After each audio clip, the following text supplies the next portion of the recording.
الحمد لله نحمده ونستعينه ونستغفره ونؤمن به ونتوكل عليه ونعوذ بالله من شرور أنفسنا ومن سيئات أعمالنا من يهده الله فلا مضل له ومن يضلل فلا هادي له ونشهد أن لا إله إلا الله وحده لا شريك له ونشهد أن محمدا عبده ورسوله صلى الله تعالى عليه وعلى آله وأصحابه وبارك وسلم تسليما كثيرا أما بعد فأعوذ بالله من الشيطان الرجيم بسم الله الرحمن الرحيم والذين إذا أنفقوا لم يسرفوا ولم يقتروا وكان بين ذلك قواما۔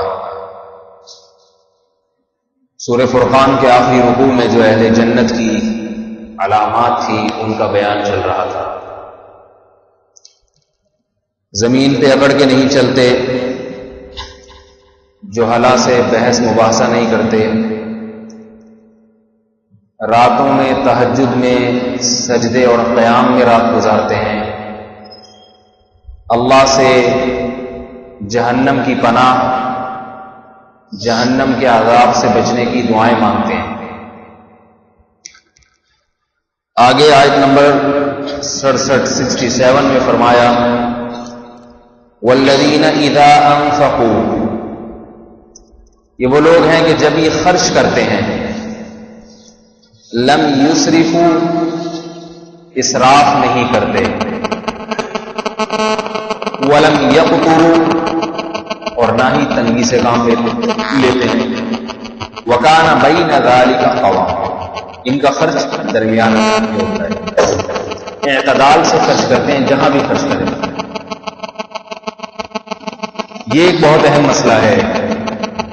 عام طور پہ لوگ سمجھتے ہیں کہ شریعت نے یہ پابندی تو لگائی ہے کہ کہاں خرچ کرنا جائز ہے، کہاں جائز نہیں، لیکن ایسی کوئی پابندی نہیں ہے کہ کتنا خرچ کرنا جائز اور کتنا ناجائز ہے، حالانکہ یہ بھی تعلیمات شریعت میں موجود ہیں۔ حرام کاموں پہ خرچ کرنا تو بالکل ہی حرام ہے، جائز کاموں پہ خرچ کرنے میں بھی اعتدال ضروری ہے۔ اگر آپ نے اعتدال سے تجاوز کیا تو اسراف کرنے والوں میں داخل ہو جائیں گے اور اہل جنت کی فہرست سے باہر نکل جائیں گے۔ اب اسراف کہتے کسے ہیں، یہ ایک بہت اہم مسئلہ ہے۔ عام طور پہ آپ کسی کی دعوت میں جائیں، بہت پرتکلف دعوت ہو، لوگ کہتے ہیں اسراف کر رہا ہے، 10 قسم کی ڈشیں تیار کی ہوئی۔ بعض لوگ کہتے ہیں جو ولیموں پہ اتنے خرچ کیا جاتا ہے یہ اسراف ہے، کیا ضرورت تھی، 2 تمبو لگا کے بھی تو شادی ہو سکتی تھی، پورا ہال بک کرانے کی ضرورت کیا تھی۔ تو ایسے لوگوں کی رائے سے ہم پورے طور پر متفق نہیں ہیں، اس لیے کہ انہیں اسراف کی تعریف، اسراف کی ڈیفینیشن کیا ہے یہ معلوم نہیں ہے۔ 2 لفظ عربی میں استعمال ہوتے ہیں، ایک ہے اسراف اور ایک ہے تبذیر۔ تبذیر کے بارے میں بھی قرآن نے فرمایا ان المبذرین کانوا اخوان الشیاطین، مبذرین بھی شیطان کے بھائی۔ یہ دونوں عمل حرام ہیں اور ان دونوں کا تعلق خرچ کرنے سے ہے۔ اس کو ذرا اچھی طرح سے سمجھیں۔ تبذیر کہتے ہیں ایسی جگہ پہ خرچ کرنا جہاں خرچ کرنے کی اجازت ہی نہیں ہے۔ آپ کے پاس پیسہ آیا، آپ نے کیبل لگوا لی گھر میں، آپ کے پاس پیسہ آیا، آپ گناہوں پہ خرچ کر رہے ہیں اسے، یہ تبذیر ہے۔ جہاں خرچ کرنے کی اجازت ہی نہیں ہے وہاں خرچ کر رہے ہیں۔ بارات کے کھانوں میں پیسہ اڑایا، بارات خرچ کرنے کا محل ہی نہیں ہے۔ میں نے بتایا نا کئی دفعہ بیانات، لڑکی کے والد جو کھانا کھلاتے ہیں یہ ہندوؤں کی رسم ہے، اسلام میں ایسی بے شرمی کا کوئی تصور نہیں۔ ایک بیان بھی ہے میرا بارات کا بائیکاٹ، وہ بھی سن لیجئے۔ جو ہندو بلیاں گندے کام کرتا رہا ہے، مسلمان بھی وہی گندی رسمیں اس سے لے کے آئے ہیں۔ لڑکی کی شادی پہ سارا خرچہ شوہر کے ذمے ہے، جو بننے والا شوہر ہے، لڑکے والوں کے ذمے ہے، لڑکی والوں کے ذمے کچھ بھی نہیں ہے۔ محمد صلی اللہ علیہ وسلم نے 4 بیٹیوں کی شادی کی ہے، 4 ہی بیٹیاں تھیں، ایک کھجور کا دانہ بھی کسی کو نہیں کھلایا۔ سمجھ میں نہیں آ رہی میرا؟ لیکن جب خود شادی کی، 11 شادیاں کی ہیں، ہر شادی پہ ولیمہ کیا ہے کہ لڑکے والے تھے۔ صحابہ میں جب کسی کا نکاح ہوتا لڑکے کو ترغیب دیتے، ولیمہ کرو، اولم ولو بشاتن، ایک دمبا ایک بکری ذبح کر کے کھلا دو، ولیمہ ضرور کرو۔ آج تک لڑکی والوں کو آپ نے کبھی ترغیب نہیں دی ہے کہ تم نے اپنی بیٹی کو کیا دیا، تم نے کتنا کھانا کھلایا۔ آج بھی وہ لوگ جو انگریزوں کے تسلط سے آزاد رہے ہیں، جن پہ انگریزوں نے زیادہ عرصہ حکومت نہیں کی یا ہندوؤں کے ساتھ اختلاط نہیں ہوا، ان میں نہ بارات کی رسم ہے، نہ جہیز کی رسم ہے، نہ شادی کے موقع پہ کھانا کھلانے کی رسم ہے۔ میرے پاس لوگوں کا فون آتا ہے کہ فلاں شادی ہال میں لڑکی والوں کی طرف سے دعوت ہے، ہمارے لیے جانا جائز ہے یا نہیں؟ کیونکہ وہ تو بالکل شریعت کے مطابق کر رہے ہیں۔ لڑکی والوں کے لیے علیحدہ، لڑکیوں خواتین کے لیے علیحدہ انتظام پردے میں، مردوں کے لیے علیحدہ انتظام، کوئی موسیقی بھی نہیں ہے، بالکل شریعت کے مطابق۔ میں ان سے کہتا ہوں پہلے یہ تو پوچھ لو کہ لڑکی والوں کے لیے کھانا کھلانا، بارات کرنا، یہ بھی شریعت کے مطابق؟ خود یہ کام بذات خود شریعت اس کو بھی صحیح سمجھتی ہے کہ نہیں سمجھتی؟ یہ کہاں سے نکالی ہے بدعت؟ دیکھو ایک بات یاد رکھو، اسلام کبھی غیر فطری کاموں کا حکم نہیں دیتا۔ اسلام نے جہاں بھی کوئی احکام دیا نا، فطرت اللہ التی فطر الناس علیہا، جس دن لڑکی اپنے گھر سے رخصت ہوتی ہے وہ دن لڑکی کے باپ، ماں اور بھائیوں کے لیے غم کا دن ہوتا ہے، خوشی کا دن نہیں ہوتا، غم کا دن ہوتا ہے۔ خوشی اس اعتبار سے ہوتی، عقلی خوشی جسے کہتے ہیں کہ چلو بہرحال ایک نہ ایک دن جانا تھا، اس نے اچھی جگہ اس کا رشتہ ہو گیا۔ اس کی مثال ہے جیسے آپ کا بیٹا جس دن امریکہ جا رہا ہو، اس دن تو آپ غمزدہ ہوں گے اگر آپ کو بیٹے سے معاملہ تھا، یہ تو 10 سال کے لیے جا رہا ہے۔ جس دن امریکہ سے واپس آ رہا ہوگا اس دن تو آپ مٹھائیاں کھلائیں گے کہ آج میرا بیٹا آ رہا۔ جس دن جا رہا ہوگا روتے ہوئے رخصت کریں گے، آنکھوں پہ آنسو جاری ہوں گے، کئی دن تک نیند نہیں آئے گی۔ دوست جا رہا ہوتا ہے نا انسان کا دوست، تو انسان کی نیند اڑ جاتی ہے، میرا دوست امریکہ چلا گیا۔ خوشی بھی ہوتی ہے کہ دوست کا مستقبل بن گیا، لیکن یہ خوشی دلی نہیں ہوتی، عقل کی۔ عقل کی خوشی اور دل کی خوشی میں فرق ہے۔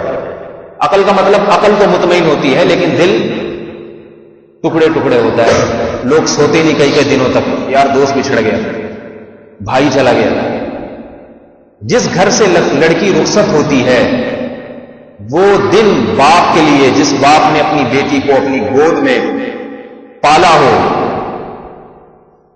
اور زندگی بھر اس کو کھلایا پلایا ہو، اگر باپ کو بیٹی سے محبت ہے، نہیں ہے تو پھر الگ بات ہے، جان چھوڑی، کم وقت نکلی یہاں سے، سارا دن موبائل پہ لگی رہتی تھی، اچھا ہے اس سے تو جہاں آج کل تو سسٹم یہ چل رہا ہے، باپ تنگ آیا ہوا ہے اپنی بیٹیوں سے، موبائل، میرے کم وقت کی، میرے پاس کئی لوگ آتے ہیں کم وقت کی شادی کروا دو حضرت کسی طریقے سے، تاکہ یہ چکروں سے میری جان چھوٹے۔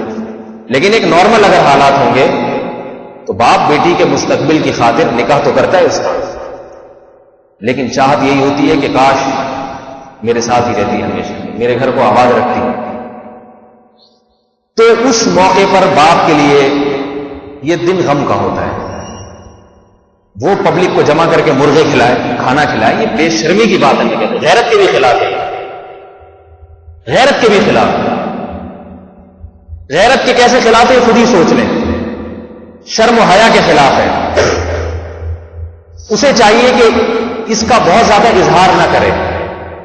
ٹھیک ہے، ایک ضرورت تھی میری کہ ہر بچی جب جوان ہوتی ہے تو وہ کسی اور کے لیے ہوتی ہے، کسی اور کے گھر جانے کے لیے ہوتی ہے، باپ کے گھر کوئی لڑکی نہیں رہتی، اب اس کا گھر بسانا ہے، جس کی امانت ہے اس کے حوالے کرنا ہے، وہ اپنی ذمہ داری پوری کرتا ہے۔ اسے بینڈ بجانے اور ڈھول ڈھمکے کرنے اور مٹھائیاں کھلانے، یہ عمل باپ کے لیے، میری بچی کی آج رخصت ہے، آپ مٹھائی کھائیں، آپ جناب بڑی ضرور تشریف لائیے گا، تو کیوں بول رہا بھائی تشریف لائیے گا، تیری تو جس کی امانت ہے اس کو حوالے کر رہا ہے، بس ٹھیک ہے. اس میں نہ شور شرابی کی ضرورت، نہ اعلان کی ضرورت، نہ دھوم دھڑکے کی ضرورت. ایک امانت تھی، آج میں وہ امانت جس کی امانت ہے اس کے سپرد کر دوں گا، اللہ نے میرے ذمہ لگایا، بس ختم. دھوم دھڑکے وہ کرے جس کے گھر جا رہی ہے، وہ دلی طور پہ بھی، عقلی بھی خوش اور دلی طور پہ بھی خوش کہ بیٹا گھر سے رخصت نہیں ہوتا. بیٹے کی شادی ہوتی ہے، بیٹے کی ماں بھی خوش، بیٹے کا وقتی خوشی ہوتی ہے، ورنہ ماں کو بہو کے بعد پھر جو ہوتی ہے لڑائیاں نکل رہی ہیں. لیکن بیٹے کی ماں بھی خوش، بیٹے کا باپ بھی خوش، خود بیٹا بھی خوش. اسے پتا ہے آج میرے گھر میں کوئی فرد آ رہا ہے میری خدمت کے لیے، میرے خاندان کو آباد کرنے کے لیے. شریعت نے اسے کہا کہ تم ڈھول بھی بجاؤ، نکاح میں ڈھول بجانے کی اجازت دے دی اس کو تاکہ اعلان ہو اور پتہ چلے میت نہیں ہے تو شادی ہو رہی ہے.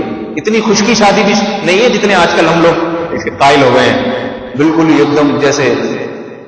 تو ڈھول دھماکے کی تھوڑے بہت اجازت ہے، لیکن علماء منع اس لیے کرتے ہیں کہ لوگ پھر وہ اپنے اس سے آپے سے باہر آ جاتے ہیں. ورنہ صحیح حدیث ہے، اللہ کے نبی نے فرمایا نکاح اعلان کرو ولو بالدف، ڈھول بجاؤ اس میں. بے شک صحابہ کے زمانے میں نکاح ہوتا تو دف بجتا تھا. یہ سارے کام کون کرتا ہے؟ لڑکے والے. وہ کمرہ بھی سجائیں، وہ ڈھول ڈھمکے سے ہو رہا تو شرعی ڈھول ہے. آج کل تو اس لیے اجازت نہیں دیتے کہ وہ ڈھول جب بجتا ہے تو پھر وہ یعنی اپنے آپے سے باہر آ جاتے ہیں لوگ، اس لیے علماء کہتے ہیں کہ نہیں بجاؤ تو اچھا. لیکن بہرحال اگر کوئی ڈھم ڈماڈم تھوڑا سا بجا دے تو بھی ٹھیک. اور اسے نبی نے حکم دیا کہ ولیمہ بھی کرو. اس کے لیے یہ سارے کام آسان ہیں. سمجھ میں آ رہی ہے نا؟ اس کے لیے آسان ہے. ان کے گھر میں بہت زیادہ خوشی کا دن ہوتا ہے، دلہن آ رہی ہے اس کے گھر میں، اور ویسے بھی بڑا خوش ہوتا ہے.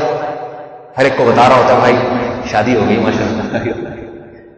بالکل میں شادی شدہ ہو گیا تو بڑا خوش. ایک ہفتے تک دولہا اتنا خوش ہوتا ہے کہ میں آپ کو بتا نہیں سکتا. اس کے بعد آہستہ آہستہ بیچارہ پہلے موٹا ہوتا ہے، 6 مہینے دونوں کو دیکھا کیسے موٹے ہوتے ہیں خوشی سے. اس کے بعد جو پھر دبلے ہونا شروع ہوتے ہیں، پھر وہ قبر میں جا کے ہی ختم ہوتا ہے اس سے پہلے. لیکن بہرحال یہ تو ایک یعنی آج کل کا حالات ہے، ورنہ نکاح رکھا تو خوش ہونے کے لیے گیا ہے. وہ جناب ولیمہ بھی کرے، دھوم دھڑکا بھی کرے، چھوارے بھی کھلائے، اور جس لڑکی کو اپنے گھر میں لا رہا ہے چونکہ کسی کی امانت، اپنی امانت لے کے آ رہے ہیں نا، اپنی چیز ہے، تو سارا انتظام وہی کرے. عجیب بات ہے، لڑکی کے باپ اور ماں اپنی بچی کے لیے شاپنگ کر رہے ہوتے ہیں. ہونا یہ چاہیے کہ لڑکی کا والد اپنے ہونے والے داماد سے کہتے کہ تمہاری امانت، میری بیٹی تمہاری امانت، میرا کام ہے اسے تمہارے حوالے کر دینا نکاح پڑا، یہ کام میں کر دوں گا، تمہارے گھر تک چھوڑنے بھی آ جاؤں گا. اب اسے سول کپڑوں میں اپنے گھر لے کے جاؤ یا 25,000 کا جوڑا بنا کے اس کو دلہن بنا کے لے کے جاؤ، تمہاری امانت ہے. تم جیسا اپنی بیوی کو دیکھنا چاہتے ہو ویسا بنا دو، یہ میری ذمہ داری. میں ایک ڈھیلا اس پہ خرچ نہیں کروں گا، ایک ڈھیلا خرچ نہیں. بے شرمی کی بات ہے. میں کہتا ہوں باپ کا اپنے پیسوں سے اپنی بیٹی کو تیار کرنا اس موقع پر، اگرچہ شاید آپ کی سمجھ میں نہ آئے، لیکن میں بعض دفعہ کھری باتوں کا عادی ہوں. خدا کی قسم مجھے یہ بے شرمی لگتی ہے. ہمارے معاشرے میں سب کر رہے ہیں تو ایک الگ بات ہے. باپ کیوں خرچ کرے؟ وہ کیوں اپنی بیٹی کو دلہن بنائے؟ جس کی بیوی ہے، جو اپنی بیٹی کو، اپنی بیوی کو خوبصورت دیکھنا چاہتا ہے، وہ لے جائے اس کو بیوٹی پارلر. وہ کہہ دے میں خرچہ دے رہا ہوں، میرے گھر سے میری ماں بہن آ رہی ہیں، اس کو لے جائیں گی بیوٹی پارلر میں. میں چاہتا ہوں میرے جب دلہن سے ملاقات ہو تو وہ اچھے جوڑے میں ہو، اچھے لباس میں. ٹھیک ہے، وہ کرے. باپ کس بات کے پیسے دے رہے ہیں؟ وہ تو دے رہا ہے، اپنی بیٹی دے رہا ہے. تو اب آپ کی مرضی، آپ اپنی دلہن چاہے بس صورت دیکھنا چاہیں تو ایسے ہی لے آئیں. اگر چاہتے ہیں کہ نہیں جناب خاندان کی خواتین بھی آئیں گی میرے دلہن کو دیکھنے کے لیے، تو میں چاہتا ہوں ذرا اچھا اثر پڑے، تو میں چاہتا ہوں کہ اس کا جوڑا ذرا 20-25 ہزار کا ہونا چاہیے، اور گلے میں زیور ہونا چاہیے، سونا ہونا چاہیے. ٹھیک ہے، آپ اب یہ ساری چیزیں آپ کی عزت کا سوال ہے تو آپ دے دیں، سونا بھی پہنا دیں. آپ جناب اس کو 25, 40, 50 ہزار کا جوڑا بھی پہنا دیں، آپ کی مرضی. باپ کا یہ کام، بولو بھائی، نہیں بول رہے میرا خیال. باپ کا یہ کام نہ باپ کا ہے نہ بھائیوں کا ہے. بھائیوں کو چاہیے جب اپنی شادی کریں گے تو اپنی دلہن کو جتنا چاہیں سجوا دیں. بھائیوں کا کام تھوڑی ہے کہ اپنی بہن کو سجائیں بیوٹی پارلر میں لے جائیں یا پیسے دیں. بے شرمی کی بات ہے، خدا کی قسم بے غیرتی کی بات ہے. لیکن آج یہ سمجھ میں نہیں آتی کیونکہ ہم صدیوں سے اسی طرز عمل میں مبتلا ہیں، صدیوں سے. اس لیے ایک ڈھیلا بھی لڑکی کے باپ کی ذمہ داری نہیں ہے کہ اپنی بیٹی پہ خرچ کرے. ایک ڈھیلا. آج قبائلی علاقوں میں اگر آپ چلے جائیں، قبائلی علاقوں میں جہاں ہندوؤں کا کبھی تسلط نہیں رہا، بڑے بڑے کروڑ پتی لوگ ہوتے ہیں، لیکن بہن کی شادی یا بیٹی کی شادی پہ 1 ٹکا بھی خرچ نہیں کرتے. 1 ٹکا. ان کے ہاں رسم یہ ہے جو 1400 سال سے جو یعنی اسلامی رسم چلتی آ رہی ہے. وہ رسم کیا ہے؟ کیونکہ وہاں انگریز نہیں آیا تھا، مار کھا کے گیا ہے وہاں سے انگریز. جہاں انگریز پہنچے گا، جہاں ہندو پہنچے گا، وہاں گند بھی آئے گا. لازم انگریزوں کے یہاں تو یہ دہیج ویز ہی ختم ہو گیا، شادی ختم ہو گئی ان کے یہاں بیچاروں کے یہاں. لیکن ہندوؤں کے یہاں نکاح کا رواج ہے، مگر ہندوؤں کے یہاں بیٹی ایک عذاب جان اور وبال جان کا دوسرا نام ہے. کسی کے یہاں بیٹی پیدا ہو جائے نا ہندوؤں کے یہاں، وہ کہتے ہیں میں گولی مار کے خودکشی کر لوں، یہ زیادہ آسان ہے. تو وہاں کیا ہوتا ہے پٹھانوں کے یہاں؟ میں نے خود ان سے پوچھا، کہتے ہیں کہ ہمارے ہاں جو جب کسی کے ہاں سے رشتہ آتا ہے نا بیٹی یا بہن کا، لڑکی کا والد اس سے ملتا ہے، دیکھتا ہے اگر یہ میری بیٹی کے لیے سوٹیبل ہے، ہاں کر دی. ہاں کرنے کے فوراً بعد نکاح پڑھاتے ہیں. وہ لوگ منگنیوں کا رواج نہیں ہے. منگنیوں کا نہیں ہے کہ منگیتر ہو گئی تو فون آ رہے ہیں تو وہ فون وہ نہیں، چماٹ صحیح ہے نا، ڈھیا گولی سے مار دیں گے. یہ منگیتر کچھ نہیں ہوتا. نکاح کرو، پسند آ گیا نکاح کرو.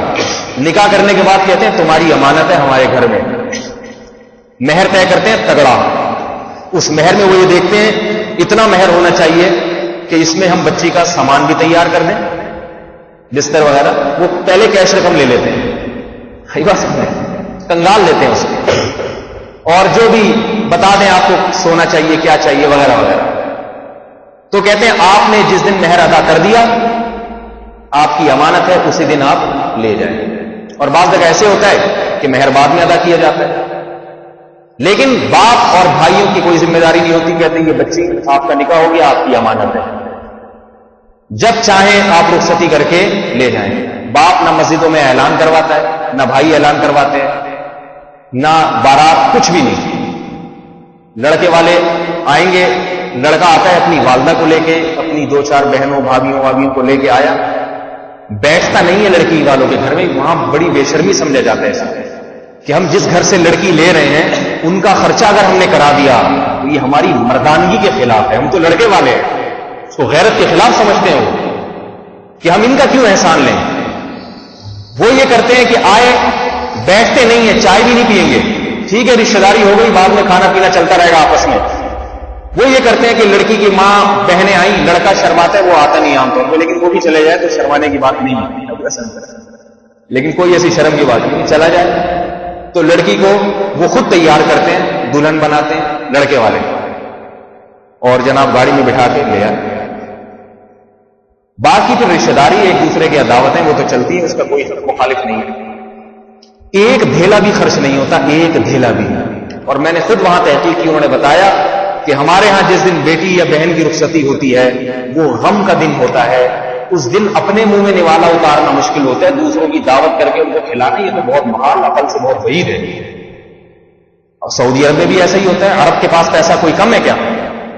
سعودی عرب میں بڑی دولت ہے عربوں کے پاس، مگر مجال ہے کہ ایک ڈھیلا اپنی بیٹی کی شادی پہ خرچ کرتے ہوں سعودی عرب میں. ایک ڈھیلا ہی، سارا پیسہ کس سے لیتے ہیں؟ داماد سے لیتے ہیں. ہاں ایک بات ہے، اصل مسئلہ تو شریعت کا یہی ہے جو میں نے آپ کو بتایا، یہی مسئلہ ہے. لیکن بعض احکام زمانے کے تغیر سے بدل جاتے ہیں. آج مصیبت یہ ہے کہ یہ کام ہے لڑکے والوں کا کہ وہ لڑکی والوں کو باور کرائیں کہ تمہارا ایک ڈھیلا بھی ہم خرچ نہیں ہونے دیں گے، بارات آئے گی نہیں. لیکن لڑکے والے ڈھیٹ ہیں، یہ کام کرتے نہیں. اب مسئلہ یہ ہے کہ اگر لڑکی والے ہر دھرمی شروع کر دیں نا کہ ہم نہ جہیز دیں گے، نہ بارات کا کھانا ہوگا، نہ دلہن کا جوڑا ہوگا، نہ زیور بنائیں گے، تو اس بیچاری کی شادی ہوتی نہیں. آئی بس بیٹھی رہتی ہے. لہذا جیسے مجبوری میں رشوت دینا جائز ہے، فقہاء نے لکھا ہے، آپ نے اگر رشوت نہیں دی تو آپ پر ظلم ہوگا. اپنا جائز حق بعض دفعہ رشوت دیے بغیر نہیں ملتا، تو رشوت کی نیت سے کھلا پلا سکتے ہیں کہ لڑکے والوں کو میں یہ جہیز رشوت کے طور پہ دے رہا ہوں کم بختوں کا منہ بند کرنے کے لیے، تاکہ میری بیٹی کو بعد میں تانے نہ دیں. میں یہ جو زیور اپنی بیٹی کو بنا کے دے رہا ہوں ان کمبخت کے لفظ تو مجھے بہت لوگ تانے دیتے ہیں، یہ بڑا نامناسب لفظ ہے، لیکن بتاؤ ایسے بے شرموں کے لیے میں کیا میرے تو دل کر رہا ہے میں گالیاں دوں، تو مسجد کا احترام ہے جو میں کمبخت کا لفظ بول رہا ہوں. ایسے کمبخت آدمی کے لیے جس میں غیرت نہیں ہے. الرجال قوامون علی النساء، خدا کہہ رہے ہیں کہ مرد کو عورت پر حاکم بنایا ہے. کیوں؟ بما انفقوا من اموالہم، مرد عورتوں پہ اپنا مال خرچ کرتے ہیں، سارا خرچہ مرد کرتا ہے، تبھی تو بیوی پر اس کو حکومت کا حق دیا اللہ نے. یہ کمبخت پہلے دن ہی اپنے بستر پہ نہیں سوتا، اس کا ڈبل بیڈ سسرال سے چل کے آیا، پہلی رات کو نالائق اپنے بستر پہ سو جاتا. نالائق بھی نہیں بولوں اس آدمی کو تو میں کیا بولوں بتاؤ بھائی. تکیے اس کی بیگم کے گھر سے چل کے آئے ہیں، پلیٹیں ڈنر سیٹ کھانا کھا رہے ہیں نا جس میں، وہ بیگم صاحبہ کے گھر. صوفوں پہ بے شرم کو اپنے دوستوں کو بٹھاتے ہوئے شرم نہیں آتی. اپنے لیے تو چلو منگوایا تھا، اپنے دوستوں مہمانوں کو بٹھانے کے لیے صوفے وہ سسرال سے آئے ہوئے ہوتے ہیں. ایک طرف سسرال کی چائے نہیں کی جا رہی ایک قوم میں کہ غیرت کے خلاف ہے، لڑکی والوں کا احسان ہم کیوں لے، ہم مرد ہیں، ہم مرد بن کے رہیں گے. اور ایک طرف صوفے بھی آ رہے ہیں، ڈبل بیڈ بھی آ رہا ہے، سونا بھی آ رہا ہے، اتنا تولے زیور لڑکی والوں سے لیتے ہیں، پھر طلاق کی ہو جاتی ہے تو دیتے بھی نہیں، پی جاتے ہیں. اڈے چلتے ہیں، ہمارے پاس اختلافات آتے ہیں، اتنا تولے لڑکی کا باپ کہتا ہے میں نے دیا تھا، وہ بھی پی گئے، سسرال والے واپس نہیں کر رہے وہ زیور.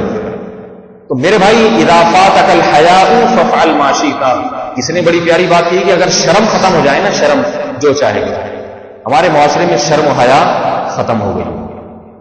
تو اس لیے میں کہتا ہوں لڑکی والے، اگر لڑکے والے ان باتوں پہ آمادہ نہ ہو تو لڑکی والے بارات کا کھانا بھی کھلا سکتے ہیں.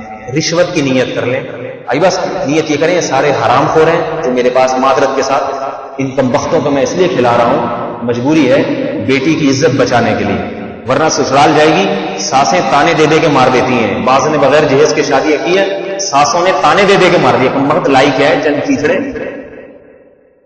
کیچڑے لے کے آئیے اپنے ساتھ، 2 جوڑے لے کر آئیے، باتیں ایسے بناتی ہیں جیسے تیرے باپ نے تجھے سونے میں تول کے بھیجا ہو. اس طرح کے تانے ملتے ہیں. تو رشوت کی نیت سے کھلا دیا کریں. کوشش یہ کریں ایسا رشتہ تلاش کریں جہاں اس قسم کی ٹینشنیں نہ ہو. سمجھ آ رہی ہے نا بات؟ دیندار لوگوں کو کہنے بھی ہمیں کچھ نہیں چاہیے. آپ اپنی بیٹی ہمیں دے رہے ہیں، یہ بہت بڑی بات ہے. اپنی جگر کا ٹکڑا ہمارے حوالے کر دیا، بس یہ ہمارے لیے بہت بڑا احسان ہے. محمد صلی اللہ علیہ وسلم نے فرمایا، سب سے زیادہ ابو داؤد کی حدیث ہے، ان احق ما اکرم به الرجل ابنته و اخته، فرمایا سب سے زیادہ قابل عزت وہ آدمی ہے جو اپنی بیٹی یا بہن کسی کے نکاح میں دے دے. ایک ہدیہ ہوتا ہے کسی نے آپ کو پین گفٹ کر دیا، موبائل گفٹ کر دیا، ایک ہے اپنی جگر کا ٹکڑا اپنی بیٹی آپ کے حوالے کر دی آپ کا گھر بسانے کے لیے. تو میرے بھائی اللہ کے نبی نے فرمایا سب سے زیادہ قابل عزت ایسا ہے. لیکن بہرحال اس کے لیے ضروری ہے کہ سامنے والی پارٹی بھی ایگری ہو. سامنے والی ایگری نہیں ہے، آپ رشتے کا انکار کریں گے تو پھر رشتوں میں لڑکیوں کے بڑی مشکلات پیش آتی ہیں. اس لیے میں کہتا ہوں رشتے کا انکار نہ کرو، رشوت کی نیت سے کھلا دو. بعض دفعہ لڑکے والے اوپر سے کہہ رہے ہیں نہیں ہمیں جہیز نہیں چاہیے، نہیں ہم تو بارات اوپر سے بولنے کے اسٹائل سے پتہ چل رہا ہوتا ہے. ایسے کمبختوں کو بھی دے دیا کرو جہیز، ورنہ یہ کمبخت جو ہے نا، کمبخت کو 10 سے ضرب دے دیں کمبخت کے لفظ کے تو بھی کم ہے ان کے لیے، ورنہ یہ تانے دے دے کے مار دیتے ہیں. واقعات ہمارے سامنے آئے ہیں. اس لیے میں کہتا ہوں کہ ٹھیک ہے اگر کوئی بارات کھلا رہا ہو نا، بارات میں اس کو برا بلا نہیں کہتا، میں کہتا ہوں مجبوری ہے. بیٹی ہے تو بیٹی والے آج کل لڑکی والے مجبور ہوتے ہیں، بارات بھی کریں گے یہ بھی لوگوں کے تانوں سے، سسرال کے تانوں سے بچنے کے لیے. لیکن وہ تو کر رہا ہے مجبوری میں، آپ کس مجبوری میں جا رہے ہو بھائی؟ آپ نہیں جاؤ گے تو کچھ بھی نہیں ہوگا. اس کے بہت قریبی رشتے دار آ جائیں بس بارات میں دکھانے کے لیے لڑکے والوں کو کہ ہاں ہم بھی ساتھ ہیں، وہی بائیکاٹ کریں گے نا تو پھر یہ بھی بڑا مسئلہ ہوتا ہے. چچا ہی نہیں آیا شادی، لڑکے والے بعد میں کہتے ہیں چچا ہی نہیں آیا، پتہ نہیں کیا، وہ پھر اس کے لڑکی میں برے حساب پڑتے ہیں. دور کے دوست احباب اور یہ ان کو جانے کی کیا ضرورت ہے؟ سمجھ میں آیا مسئلہ اچھی طریقے سے؟ تو میں اس لیے کہتا ہوں اچھا یہاں یہ بھی یاد رکھیں کہ اگر آپ جو مرد یہاں بیٹھے ہوئے ہیں جن کی شادی نہیں ہوئی، ارادہ شادی کرنے کا عزم کریں کہ ہم جہیز نہیں لیں گے، آئی بات سمجھ، لیکن اس بنیاد پہ رشتوں سے انکار نہ کریں. بعض دفعہ ایسا ہوتا ہے کہیں بات چلی، بات طے ہو گئی تو لڑکے کا فون آتا ہے میرے پاس کہ وہ چونکہ جہیز دے رہے ہیں، اس کو مسالے زیادہ لگ گئے لڑکے کو، لہذا میں اس رشتے کا انکار کر دوں گا. میں کہتا ہوں کہ لڑکی کا کیا قصور ہے بیچاری کا، اگر اس کے ماں باپ جہیز دے رہے ہیں اس کی زندگی، شادی کرو، زبردستی دے رہے ہیں تو آپ اچھی طرح باور کرا دو، نہیں چاہیے پھر بھی گھسیڑ رہے ہیں تو گھسیڑ دو. آپ انشاءاللہ کیونکہ ایک آدمی اپنی بیٹی کو کوئی چیز دے رہا ہے، زبردستی دے رہا ہے، تو دوسرا تو اس میں رکاوٹ نہیں بن سکتا نا. کسی کی چیز میں آپ تو نہیں کہہ سکتے کہ نہیں پابندی تو اس سے تو اختلافات پھیلتے ہیں. ایک دفعہ اچھی طرح باور ضرور کرا دو، اچھی طرح، تاکہ ان کو یقین ہو جائے کہ اگر ہم نے نہیں دیا تو اس کے دل پہ کوئی اثر نہیں پڑے گا. اوپر اوپر سے نہیں، ہاں بس نہیں دیں، لیکن اپنی مرضی. آپ ایک صاحب کو میں نے بڑا سمجھایا، کہیں رشتہ لینے کے لیے گئے، میں نے بڑا سمجھایا کہ لڑکی والوں سے جہیز نہیں مانگنا. مجھے پتا تھا لڑکی والوں کے حالات ایسے نہیں، وہ جہیز نہیں دے سکتے. لڑکے کے ابا کو بھی، لڑکے کو بھی، اس کی ماں کو بھی بڑا سمجھایا جہیز نہیں مانگنا. تو لڑکے نے تو جا کے کہا نہیں چاہیے نہیں چاہیے. لڑکے کی ماں نے جو وہاں جا کے باتیں کی، نہیں ہمیں تو نہیں چاہیے، لیکن اگر کوئی اپنی مرضی سے آپ دینا چاہیں تو کوئی آپ کی مرضی ہے، بس ہمیں چاہیے تو. ظاہر ہے ان کا سمجھ گیا کہ چاہیے، اپنی مرضی سے دینا چاہے تو یہی ہوتا ہے.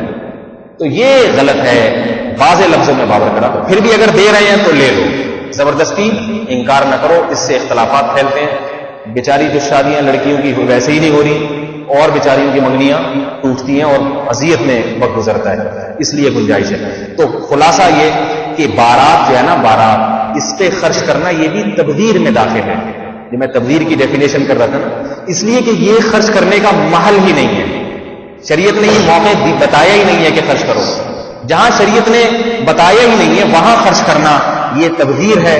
اور مبذرین کے بارے میں قرآن نے کیا کہا؟ یہ شیطان کے بھائی. ولیمے پہ خرچ کریں. سمجھ میں آئی بات؟ جلدی جلدی ختم کرتا ہوں. تو تبذیر بھی منع ہے، جہاں خرچ کرنے کی اجازت نہیں وہاں خرچ کرنا، اس کو تبذیر کہتے ہیں. اور دوسری چیز ہے اسراف.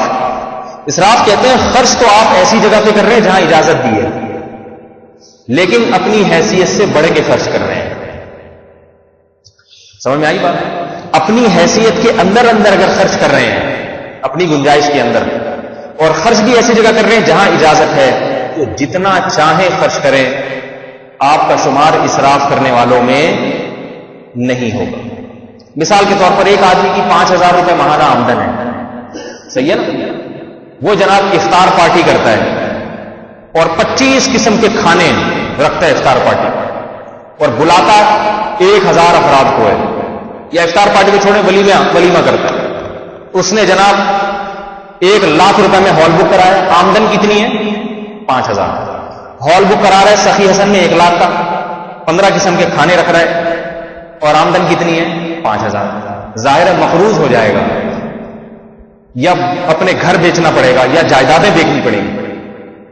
تو اس کے عمل کو کیا کہا جائے گا؟ اسراف. حرام ہے، حرام. لیکن ایک آدمی کی آمدن ہے 1 کروڑ روپے، 50 لاکھ روپے، 3 لاکھ روپے، 2 لاکھ روپے. وہ اگر 1,00,000 روپے کا ہال بک کرا لیتا ہے، 15 قسم کے کھانے رکھتا ہے، بھنے ہوئے بچڑے بکرے روز لا کے رکھتا ہے، جائز ہے. اس کی تو آدھی تنخواہ ہی ہے. سمجھے؟ لہذا کسی دعوت میں جائیں، بھنے ہوئے بکرے دیکھ کر ایک دم اسراف کا حکم نہ لگا دیجیے کہ اسراف ہے. بوتلیں بھی ہیں، مچھلی بھی ہے، بریانی بھی ہے، چھوٹا گوشت بھی، بڑا گوشت بھی، بھنے ہوئے بکرے بھی. میرے بھائی اگر سیٹ صاحب ہیں، صحیح ہے نا، آمدن اللہ نے اچھی کی ہے، تو اللہ کے نبی نے فرمایا ان اللہ یحب ان یرا اثر نعمتہ علی عبدہ. اللہ چاہتے ہیں کہ اللہ نے انسان کو جو نعمت دی ہے اس کے اثرات اس پہ نظر آنے چاہیے. اللہ نے دولت دی ہے تو آپ کے دسترخوان سے پتہ چلنا چاہیے کہ آپ غریب آدمی نہیں ہیں. آپ کی سواری ایسی ہونی چاہیے جس سے پتہ چلے کہ یہ مالدار آدمی ہے، غریب آدمی نہیں. ایک دفعہ میں نے کیا کیا، میرے پاس تھی ہونڈا نہیں، یہ جو کاواساکی 125 GTO، ایک زمانے میں بڑی زبردست بائک تھی، میں نے رکھی ہوئی تھی یہ. اور پیٹرول مہنگا سے مہنگا ہوتا جا رہا تھا، تو بہت جب زیادہ پیٹرول مہنگا ہو گیا تو میں نے گیس لگوائی اس میں. کبھی گیس پہ چلاتا، کبھی پیٹرول پہ چلاتا. وہ گیس پھر کامیاب نہیں تھی، وہ ہٹانی پڑ گئی مجھے ٹینک. مجھے دیکھا دیکھی ایک بہت بڑے تاجر نے، اتنا بڑا تاجر کہ اس کی لاکھوں روپے آمدن، میرے پاس آیا، کہہ رہا ہے حضرت مفتی صاحب آپ نے GTO 125 میں گیس لگوائی ہے؟ میں نے کہا ہاں یار پیٹرول بہت مہنگا ہو گیا. کئی سال پرانی بات ہے. تو اس نے رکھی ہوئی تھی ہونڈا 50. پہلے بات تو اتنا بڑا تاجر ہے تو ہونڈا 50 کیوں رکھی ہوئی؟ ایسے پٹپٹ کر جا رہا ہے، پٹ کر کے آ رہا ہے، اور اتنی دیر میں پہنچتا تھا. اول تو تم گاڑی رکھو، اللہ نے تمہیں 1,00,000 1.5 لاکھ روپے تو کما رہا تھا اس میں. تو مجھے کہتا ہے کہ میں ہونڈا 50 میں گیس لگوانا چاہتا ہوں. سمجھ آئی؟ یہ کیا ہے؟ یہ اللہ، یہ اس کو کنجوسی کہتے ہیں، بخل کہتے ہیں۔ دیکھو اللہ کے نبی نے تو دولت رکھی نہیں، آئی خرچ کر دی، اس لیے آپ کا کھانا جو اور ایک وقت ملا ایک وقت نہیں، کیونکہ پیسے آتے تھے رکھتے ہی نہیں تھے، سارے صدقہ کر دیتے تھے۔ آپ بھی اگر یا تو پیسے آگے سارے صدقہ کر دیں، شام کو کھانے کے لیے کچھ نہیں ہے تو جو ملا کھا لیں، لیکن پیسے آئے صدقہ کرنی ہے رکھے ہوئے ہیں، پھر بھی مسور کی دال کھا رہے ہیں، اسے کنجوسی کہتے ہیں، اسے سادگی نہیں کہتے، یہ کنجوسی ہے، اس کو سادگی نہیں کہتے۔ آپ کی آمدن 1.5 لاکھ روپے اور آپ ولیمہ کر رہے ہیں تمبو لگا کے، وہاں آپ نے چکن بریانی کھلا دی تو ظاہر ہے یہ تو غریب آدمی بھی کھلا دیتا ہے۔ دکھاوا مقصد نہ ہو، یہ ہو کہ لوگوں کو خوش کرنا مقصد ہو، کہ اللہ نے مجھے اگر 1.5-2 لاکھ روپے آمدن دی ہے تو میں ذرا چاہوں گا کہ تھوڑا میرا کھانے کا معیار اچھا، یہ جائز نہیں بلکہ باعث ثواب ہے، بشرطے کہ تکبر کی نیت نہ ہو، دوسروں کو نیچا دکھانا مقصد نہ ہو، غریبوں کو پہ اپنی دھاک بٹھانا مقصد نہ ہو کہ تم تو دال کھاتے ہو ہم تو کھلاتے ہی کچھ نہیں۔ بعض لوگوں کی عادت تھی شو مارنے کی، موبائل لے لیا دکھاتے رہیں گے گھما گھما کے تاکہ غریبوں کو چڑھائیں کہ میں یوں ہوں میں یوں۔ اللہ کو میں پسند نہیں ہے، مقصد یہ ہو کہ اللہ نے ایک نعمت کی ہے تو ہمارا حساب اسی حساب سے ہونا چاہیے۔ لباس سے پتہ چلنا چاہیے، اگر 1.5 لاکھ روپے آمدن ہے لباس اچھا پہننا چاہیے، کرتوں کی کڑھائی کو دیکھ کے پتہ چل جائے کہ کھاتے پیتے گھرانے سے اس کا تعلق، یہ نہیں کہ پھٹے پرانے دھوتی پہن کے آ رہے ہیں سادگی والی زندگی گزاروں گا میں، تو یہ پسندیدہ کام نہیں، تو اس کو اسراف نہیں کہتے۔ آمدن کے تحت ہو، قرضے لے لے کے نہ کرے اور مشکلات میں بعد میں نہ پڑ جائے، اللہ نے کھلا حساب کتاب کی، تو سمجھ میں آ گیا۔ اسراف کہتے ہیں اپنی آمدن سے نیچے نیچے خرچ کرنا، جتنی آمدن ہے اس سے کم خرچ کرنا، آمدن زیادہ ہے زیادہ خرچ کریں، آمدن کم ہے کم خرچ کریں، مقروض نہ ہو جائے انسان، سمجھ میں آ رہی ہے نا بات، بھیک نہ مانگنا پڑے لوگوں سے۔ اسی کو قرآن مجید نے دوسرے مقام پہ بیان کیا، وَلَا تَجْعَلْ يَدَكَ مَغْلُولَةً إِلَىٰ عُنُقِكَ وَلَا تَبْسُطْهَا كُلَّ الْبَسْطِ فَتَقْعُدَ مَلُومًا مَحْسُورًا، فرمایا اپنا ہاتھ اتنا نہ روکو، اتنے کنجوس نہ بنو کہ ہاتھوں کو یہاں باندھ لو، خرچ ہی نہیں کرتے، بچا بچا کے رکھ رہے ہو، اور نہ اتنا دونوں ہاتھوں کو کھول دو کہ آنے والی کل میں لوگ تمہیں ملامت کرنے لگیں اور تم تھک ہار کے بیٹھ جاؤ، بھیک مانگنا شروع کر دو لوگوں سے، ہائے اب تو میرا نہ بچوں کی اسکول کی فیسیں ادا ہو رہی ہیں، نہ کوئی علاج کا خرچہ میرے پاس، بیٹے کے ولیمے پہ اتنا اڑا دیا ہے، اتنا اڑا دیا ہے، عقیقے پہ اتنا اڑا دیا ہے کہ اب تو نہ بچوں کی اسکول کی فیسیں نکل رہی ہیں اور نہ جا علاج معالجے کا خرچہ ہے، تو قرآن کہے گا لوگ بھی ملامت کریں گے کہ دیکھو دنیا کو دکھانے کی خاطر اتنا اڑا دیا۔ آج یہی ہوتا ہے، دنیا کو دکھانے کی خاطر اپنی حیثیت سے زیادہ خرچ کیا جاتا ہے۔